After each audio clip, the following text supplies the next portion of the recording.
திருச்சிற்றம்பலம். தென்னாருடைய சிவனையை போற்றி, எந்நாட்டவருக்கும் இறைவா போற்றி. அனைவருக்கும் வணக்கம். 2025 எப்படி இருக்கும் அப்படிங்கிறத நம்ம பார்க்கலாம். இந்த புத்தாண்டில் 4 கிரக பயிற்சிகள் ஆக போகுது. குரு, சனி, ராகு, கேது 4 பேருமே பெரிய கிரகங்கள், வருட கிரகங்கள்னு சொல்லுவோம். இந்த வருட கிரகங்கள் எல்லாமே இந்த வருஷம் மாறுறாங்க.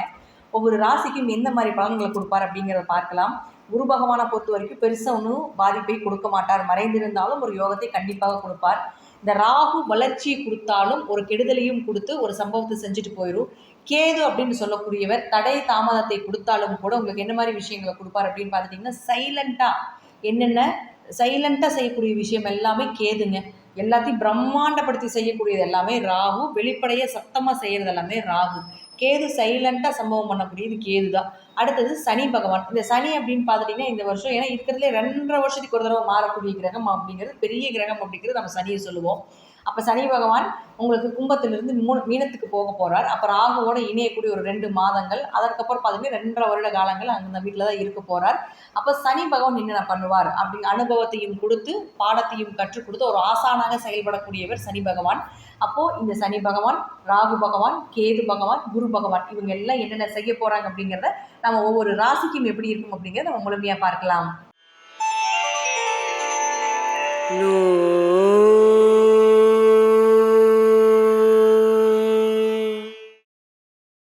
சிம்ம ராசியை பொறுத்த வரைக்கும் பார்த்துட்டிங்கன்னா, மேக்சிமம் சிம்ம ராசிக்கு கண்ட சனியினுடைய காலகட்டங்கள் டோட்டலாக உங்களுக்கு முடிஞ்சிடும். இதில் ஃபஸ்ட்டு நம்ம எடுத்துக்கக்கூடியது என்னென்னா, கண்ட சனி 2.5 வருஷம், அஷ்டம சனி 2.5 வருஷம். கண்ட சனியில் ரொம்ப பாதிப்பாக இருக்குது அப்படின்னு எடுத்துட்டீங்க, ரொம்ப கஷ்டப்பட்டுட்டீங்க அப்படின்னீங்கன்னா அஷ்டம சனி பாதிப்பு குறைவு தான். இல்லை எங்களுக்கு கண்ட சனியில் பெரிய பாதிப்புகள்லாம் எதுவுமே இல்லை, நார்மலாக தான் போயிட்டு இருந்தது அப்படின்னா அஷ்டம சனியில் கொஞ்சம் பிரச்சனைகள் உண்டு. ஏன்னா சனி பகவான் இந்த வருஷம் 4 கிரகங்கள் மாறுறாங்க. ராகு, கேது, சனி, குரு நம்ம தெரியும் இல்லைங்களா. அப்போ ஃபஸ்ட்டு சனி பகவான் வந்து உங்களுக்கு கண்ட சனியாக இருக்கும் பொழுது உங்களுக்கு 7ஆம் வீட்டிலேருந்து கணவன் மனைவிக்குள்ள பிரச்சனைகள், பார்ட்னர் போட்டு தொழில் பண்ணிட்டு இருந்தால் பிரச்சனைகள், அதே போல் சில மருத்துவ செலவுகள் இதெல்லாமே கொடுத்துக்கிட்டு இருந்திருப்பார். இப்போது இந்த சனி பகவான் அடுத்தது 8ஆம் வீட்டுக்கு போவார். அப்போ 8ஆம் வீட்டுக்கு போகும்பொழுது அஷ்டம சனியாக உருமாறும். அஷ்டம சனி அப்படின்னா அவமானங்கள், பண இழப்புகள் இதெல்லாம் ஃபஸ்ட்டாக கொடுக்கக்கூடியது. அப்போது உங்களுக்கு கண்ட சனியில் பாதிப்பு இல்லைன்னா அஷ்டம சனியில் இந்த மாதிரி பாதிப்புகளை நிச்சயமாக கொடுப்பார். இல்லைங்க இதுலேயே நிறைய ப்ராப்ளம் போயிட்டுருக்கு அப்படின்னா அஷ்டம சனியில் கொஞ்சம் பாதிப்பு கம்மி தான். ஸோ அடுத்தது கேது. இந்த கேதுவோ உங்கள் ராசிக்கு 2ல் இருந்துட்டு இருந்தார். இப்போ ராசிக்கு 2ல் கேது இருக்கும் பொழுது பண இழப்புகளோ, கொடுக்கல் வாங்கல பிரச்சனைகளோ, பேச்சால் குடும்பத்தில் நிறைய பிரச்சனைகளை சந்திச்சிட்டிங்க, குடும்பத்தை விட்டே நிறைய பேர் பிரிந்து வாழ வேண்டிய ஒரு சூழ்நிலைகளை கூட ஏற்படுத்தி கொடுத்துருக்குது. ஒரு சிலர் இயற்கையாகவே கிரகங்களே அவங்க ஜாதகம் நல்லா இருந்ததுன்னா வெளிநாடோ வெளியூரோ அனுப்பிடுது. இல்லை அப்படின்னா தனிப்பட்ட முறையில் கணவன் மனைவிக்குள்ளே குடும்பத்தை விட்டு பிரிந்து வாழ்கிறது இதெல்லாமே இந்த கேது கொடுத்துட்டு இருந்தார். இப்போ இந்த கேது அடுத்தது என்ன ஆகிறார் அப்படின்னு பார்த்துட்டிங்கன்னா, மே மாதத்தில் உங்கள் ராசிக்குள்ளேயே வரார். அப்புறம் சந்திரன் கேதுவாக நிற்பார். அப்போ இந்த சந்திரன் கேது என்ன செய்யும் அப்படின்னு பார்த்துட்டிங்கன்னா, மனக்குழப்பங்கள், முடிவெடுக்க முடியாத ஒரு தன்மைகள், என்ன பண்ணுறதுன்னு தெரியலைங்க, எது பண்ணினாலும் தடையாக இருக்குது, தாமதங்களாக இருக்குது, ஒரு விஷயம் வர மாதிரி இருக்குது அது நம்ம கைக்கு வரமாட்டேங்குது, அங்கே பணம் கொடுக்குறாங்க அங்கே என்னுடைய பணம் நிற்குது அதில் எனக்கு திரும்பி வரமாட்டேங்குது அப்படிங்கிறது எல்லாமே இந்த கேது உங்களுடைய ராசிக்குள்ளே வரும்போது பண்ணுவார். இந்த கேது அப்படின்னு சொல்லக்கூடியவர் அருளை கொடுக்கக்கூடியவர். பொருளை கொடுக்கறது யாருன்னு பார்த்துட்டிங்கன்னா இந்த ராகு தான். அப்போது அருள் அப்படின்னா ஸ்பிரிச்சுவல் லைஃப், ஆன்மீகத்தில் இருக்கக்கூடியவங்க, இறை வழிபாடு, இறை சக்தி, பிரபஞ்சத்தின் ஆற்றல் இது எல்லாத்துக்கும் சக்ஸஸ் கொடுக்கக்கூடியது இந்த கேது. ஆனால் பொருள், சந்தோஷங்கள், கணவன் மனைவி அந்யோன்யங்கள், பெரிய லைஃப்பை கொடுக்கறது, பிரம்மாண்ட யோகத்தை கொடுக்கறதுக்கெல்லாம் ராகு தான், கேது வரமாட்டார். அப்போ உங்கள் கேது உங்கள் ராசிக்குள்ளே வரும் பொழுது அதிக ஆன்மீக வழிபாடும் இறை வழிபாடும் நிச்சயமாக உங்களுக்கு தடை தாமதத்தையும் மனக்குழப்பத்தையும் விலக்கி கொடுக்கும் அப்படிங்கிறது உண்மை. அது மட்டும் இல்லாமல் கேதுவுக்கு ராகுவுக்கும் வீடு கிடையாது. அவர்கள் ஒரு நிழல் கிரகங்கள். அவர்கள் எங்கே இருக்கிறார்களோ அந்த இடத்தை தன் வீடாக எடுத்துக்கொள்வார்கள். அப்போது இப்போ கேது இங்கே இருக்கார் இல்லைங்களா, இது இந்த வீட்டின் அதிபதி யாருன்னு பார்த்தீங்கன்னா சூரியன். இந்த வீட்டினுடைய ஓனர் சூரியன். உங்கள் ஜாதகத்தில் சூரியன் நல்லா இருந்து விட்டால், எழுதிக்கோங்க, உங்கள் ஜாதகத்தில் சூரியன் நல்லா இருந்துட்டால் இந்த கேதுவால் பாதிப்பு கொஞ்சம் குறைவு தான். ஒரு வேளை ஜாதகத்தில் சூரியன் கெட்டிருந்தால் இந்த கேதுவால் பாதிப்பு கொஞ்சம் ஜாஸ்தி தான் அப்படிங்கிறத எடுத்துக்கலாம். அப்போ கோச்சார ரீதியாக 1.5 வருஷம் இந்த கேது இங்கே தான் இருப்பார். அப்போ கோச்சார ரீதியாக கேது எங்கெல்லாம், அதாவது சூரியன் எங்கெல்லாம், இப்போ வந்து சூரியன் வந்து ஐப்பசி மாதம் நீசமாவார். அதே போல் பார்த்துட்டிங்கன்னா தை மாதமும் மாசி மாதமும் பகையாவார், வைகாசி மாதமும் பகையாவார். வைகாசி மாதத்தில் சூரியன் இங்கே நிற்பார், தை மாதத்துலேயும் மாசி மாதத்துலேயும் சூரியன் இங்கே நிற்பார். அப்போ ஜாதகத்தில் யாரெல்லாம் வைகாசி மாதம், ஐப்பசி மாதம், அதே போல் மாசி மாதம், தை மாதம் பிறந்தீங்களோ அவர்களெல்லாம் கொஞ்சம் கவனமாக இருந்துக்கோங்க. அல்லது இந்த மாதத்தில் சூரியன் வரக்கூடிய காலகட்டத்தில் இருக்கக்கூடிய சிம்மராசிக்காரர்கள் கவனமாக இருந்துக்கோங்க அப்படிங்கிறத முற்றிலும் உண்மை. அடுத்தது இப்போ புரிஞ்சுது இல்லைங்களா? அடுத்தது பாருங்கள், ராகு. இந்த ராகு அப்படின்னு சொல்லக்கூடியவர் யாருன்னு பார்த்துட்டிங்கன்னா வைரல் கிரகம். கேது வந்து சைலண்ட் கிரகம். சைலண்ட்டாக சம்பவம் பண்ணிட்டு போகிறது கேது. ஒரு 4 ரூமுக்குள்ளே முடிச்சுட்டு போகிறது கேது. 4 ஊருக்கே காட்டுறது வந்து ராகு. இது வந்து ராகு எங்கே இப்போது உங்களுடைய ராசிக்கு 8ல் இருந்து கொஞ்சம் அவமானங்களோ, திடீர் பணவரவுகள், திடீர் அதிர்ஷ்டங்கள். உங்களுக்கு ராகுக்கு வீடு கொடுத்த கிரகம் உங்கள் ஜாதகத்தில் குரு. அது நல்லா இருந்து விட்டால் திடீர் வருமானம், திடீர்னு வந்து உங்களுக்கு அதிர்ஷ்டங்கள் கிடைக்கிறது, ஒரு ப்ரமோஷன் கிடைக்கிறது, ஒரு ஊர் விட்டு ஊர் போகிறது, நினச்சி பார்க்க முடியாத உச்சத்துக்கு போய் தொடர்றது எல்லாமே இந்த ராகு தான். குரு ஜாதகம் நல்லா இருந்தால் இந்த விஷயத்தை கொடுத்துருப்பாரு.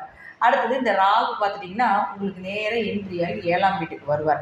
அப்போ 7ஆம் வீட்டுக்கு வரும்பொழுது என்ன பண்ணுவார் அப்படின்னு பார்த்துட்டிங்கன்னா கணவன் மனைவி சின்ன சின்ன கருத்து வேறுபாடுகள் உண்டு. ஏன்னா 7ஆம் இடங்கிறது முதல் திருமணம் தானே.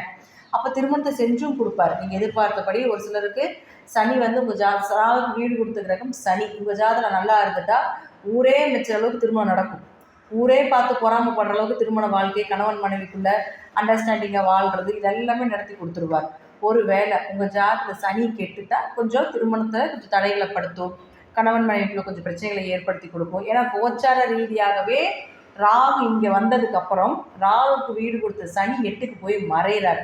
அப்போது ராகுக்கு வீடு கொடுத்த சனி மறையும் பொழுது நிச்சயமாக உங்களுக்கு பாதிப்புகள் உண்டு அப்படிங்கிறத தெரிஞ்சுக்கோங்க. சனிக்கு வீடு கொடுத்த குரு உங்கள் ஜாதகத்தில் நல்லா இருந்துட்டாருன்னா பெரிய ஜாக்பாட் அப்படிங்கிறது இந்த சிம்மராசிக்காரர்களுக்கு இந்த மாதம் உண்டு. கொஞ்சம் குழப்பங்களாக இருக்கலாம்.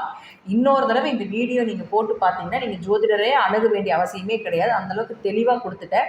இது வந்து கிளாஸில் ஜோதிட வகுப்பில் கொடுக்கக்கூடிய ஒரு விதிகளை உங்களுக்கு புரியணும் அப்படிங்கிறதுக்காக நம்ம எல்லாத்துக்கும் போல் இப்படி தான் இருக்கும் அப்படி தான் இருக்குன்னு சொல்லாமல் நீங்கள் அனலைஸ் பண்ணிக்கக்கூடிய அளவுக்கு நான் வந்து சிம்மராசிக்காரர்களுக்கு இப்போ கொடுத்துருக்குறேன். ராகுக்கு வீடு கொடுத்த சனி உங்கள் ஜாதகத்தில் நல்லா இருந்தால், ஏன்னா இனி அடுத்தது ராகுன்னா இங்கே கிடையாதுங்க, ராகு இனி அடுத்தது இங்கே வரப்போகிறார். அதனால இந்த இடத்துக்கு வீடு கொடுத்த சனி பகவான் உங்கள் ஜாதகத்தில் நல்லா இருந்தால் ராகுவால் பாதிப்புகள் இல்லை. ஏன்னா 7ஆம் இடங்கிற ராகுக்கு தோஷத்தை கொடுக்கக்கூடிய ஒரு வீடு. அப்போது அந்த இடத்துக்கு வரும்பொழுது கொஞ்சம் கவனமாக இருக்கணும் அப்படிங்கிறத நம்ம முற்றிலும் சொல்லிக்கிட்டே இருக்கிறோம். அடுத்து சனி பகவான், ராகு பகவான், கேது பகவான் இவங்க எல்லாமே உங்களுக்கு வந்து ஒரு பாதிப்புகள் கோச்சார ரீதி ஜாதகத்தை பார்க்காம கோச்சார ரீதியாக கொஞ்சம் பிரச்சனையை கொடுத்துட்டு இருந்தாலும் கூட உங்களுக்கு ஹீரோவாக இருக்கக்கூடிய 5ஆம் அதிபதி அதிர்ஷ்டத்தை தரக்கூடிய குரு பகவான் 10லிருந்து தொழிலில் கொடுத்துட்டு இருந்தாலும் அடுத்தது லாபஸ்தானத்துக்கு 11ஆம் வீட்டுக்கு வரப்போகிறார். அப்போது அதிக லாபங்கள், அதிக தேவைகள் இருந்தாலும் கூட அதற்கு ஈக்குவலான பணவரவு அப்படிங்கிறது நிச்சயமாக உண்டு. ஸோ நீங்கள் மற்ற பாவகிரகங்கள் உங்களுக்கு பாதிப்பை கொடுத்தாலும் கூட குரு இருக்கக்கூடிய இந்த 1 வருட காலங்கள் நிச்சயமாக உங்களுக்கு பாதிப்புகள் கொஞ்சம் குறைவாக தான் இருக்கும். எப்படியும் பணவரவு அப்படிங்கிறது ஏற்படுத்தி கொடுத்துருவார், லாபத்தையும் ஏற்படுத்தி கொடுப்பார் அப்படிங்கிறதுலையும் மாற்றமே இல்லை. ஸோ 8ஆம் அதிபதியாகவும் குரு இருக்கிறதுனால நல்லா பார்த்துக்கோங்க. சனிக்கு வீடு கொடுத்த குரு இங்கே சனி அடுத்து இங்கே வந்துடுவார் இல்லைங்களா? மார்ச் மாதத்தில் சனிக்கு வீடு கொடுத்த குரு 11க்கு வரப்போகிறார். அவர் வருட கிரகம். அப்போது திடீர் வருமானம் குரு இங்கே வந்ததுக்கு அப்புறம் தான் திடீர் அதிர்ஷ்டங்கள், திடீர் வருமானங்கள், திடீர் வெளிநாடு பயணங்கள், ஜாக்பாட் வருடங்களாக இந்த வருடம் இருக்கும். அப்போ குரு எப்போ வருகிறார் அப்படின்னு பார்த்துக்கோங்க, மே மாதம் வரார். அப்போ மே மாதத்துக்கு மேலே சிம்ம ராசிக்காரர்களுக்கு ஒரு ஜாக்பாட் மாதமாக இருக்கும். உங்கள் ஜாதகத்தில் குரு கெட்டிருந்தாலும் கூட இதில் கோச்சாரப்படி வரும் பொழுது நிச்சயமாக ஒரு யோகத்தை ஏற்படுத்தி கொடுப்பார் அப்படிங்கிறத முற்றிலும் உண்மை. மே மாதத்திற்கு மேல் சிம்ம ராசிக்கு ஓரளவுக்கு ஒரு 60% மேலே நல்ல ஒரு வருடங்களாகவும் நல்ல பணவரவு, பொருள் வரவு, சுப நிகழ்ச்சிகள், தேவைக்கு அதிகமான பணம் வளர்ச்சி, பொருளாதார வளர்ச்சி இதெல்லாமே உண்டு அப்படிங்கிறதுல மாற்றம் இல்லை. ஸோ என்னென்ன கிரகங்கள் என்னென்ன பண்ணும், எந்த இடத்தில் இருந்து பண்ணும், அது அந்த வேலையை மட்டும்தான் செய்யும். சனி 7ஆம் இடத்துல இருந்தால் 7ஆம் இடம் வேணுமோ அதை மட்டும்தான் செய்யும். மற்றபடி மற்ற கட்டத்தில் இயக்காது. அப்போ சனிக்கு 6 வீடு பார்த்துட்டு கொடுத்துருப்போம் இல்லைங்களா? ஃபஸ்ட்டு அந்த சனி பயிற்சி பார்த்தீங்கன்னா உங்களுக்கு தெரியும். அந்த சனி ஒரு இடத்துலேருந்து ஒரு இடத்துக்கு மாறும்போது 6 கட்டத்தை பிடிப்பார். அப்போ அந்த 6 கட்டத்தில் கிரகங்கள் இருந்தால் மட்டும்தான் அதை இயக்கும். கிரகங்கள் இல்லைன்னா அது பெரிய அளவுக்கு இயக்காது அப்படிங்கிறத முற்றிலும் உண்மை. ஒவ்வொரு பதிவுகளும் என்னோட பதிவுகள் பார்த்தீங்கன்னா நிச்சயமாக புரியும். இன்னொரு முறை கூட நீங்கள் இந்த வீடியோ பண்ணி பார்த்தீங்கன்னா, ப்ளே பண்ணி பார்த்தீங்கன்னா, நான் சொல்லக்கூடிய விஷயங்கள் உங்களுக்கு தெளிவாக புரியும். நன்றி. மீண்டும் ஒரு நல்ல பதிவில் சந்திக்கலாம். திருச்சிற்றம்பலம், தில்லையம்பலம், ஸ்ரீ நரசிம்மர் திருவடிகளே சரணம்.